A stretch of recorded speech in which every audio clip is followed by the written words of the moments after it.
For our next story, we turn to Japan.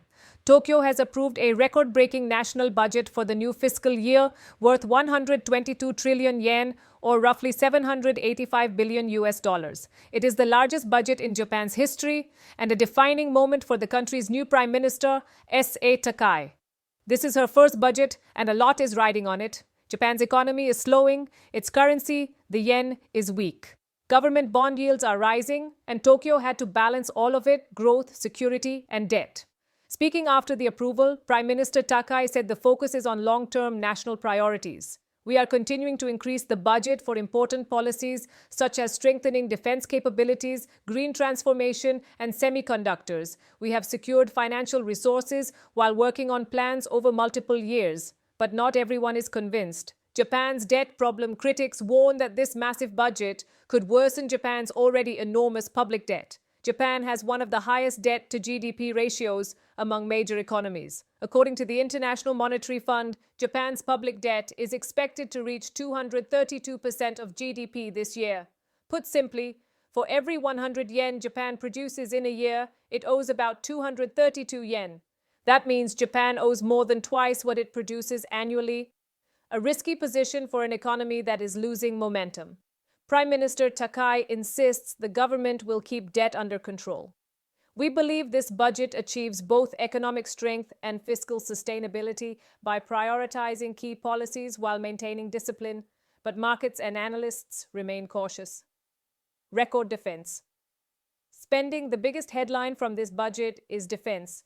Japan has approved its largest ever military budget, 9 trillion yen, or about 58 billion US dollars. That is nearly 10% higher than last year, and this is not a one-time increase. Japan has a 5-year plan to double defense spending to 2% of GDP, a level long encouraged by the United States. If that happens, Japan would become the third largest defense spender in the world after only the United States and China. So what exactly is Japan spending on? 3 layers of Japan's defense plan.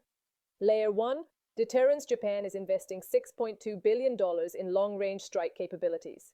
That includes $1.3 billion to purchase and upgrade Type 12 surface-to-ship missiles. These missiles can strike targets up to 1,000 kilometers away.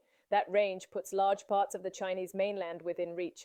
Tokyo insists these weapons are purely defensive, designed to deter, not provoke. Layer 2. Coastal defense. Japan has a unique challenge.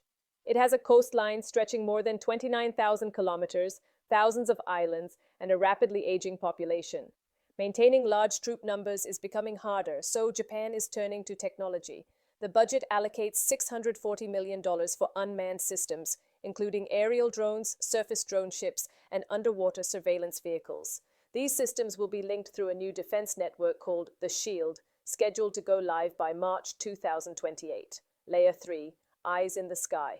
The third focus is space. Japan is expanding investments in GPS systems, intelligent satellites, cargo spacecraft, and surveillance technology, giving Tokyo greater real-time awareness across the region. Why now? Why unveil such an ambitious defense budget now? The answer is China.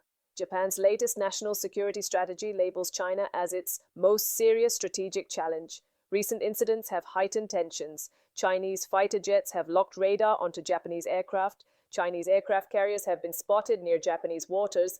Beijing has conducted naval drills close to Japanese islands. Tensions escalated further after Prime Minister Takai said Japan could become militarily involved if China attacks Taiwan.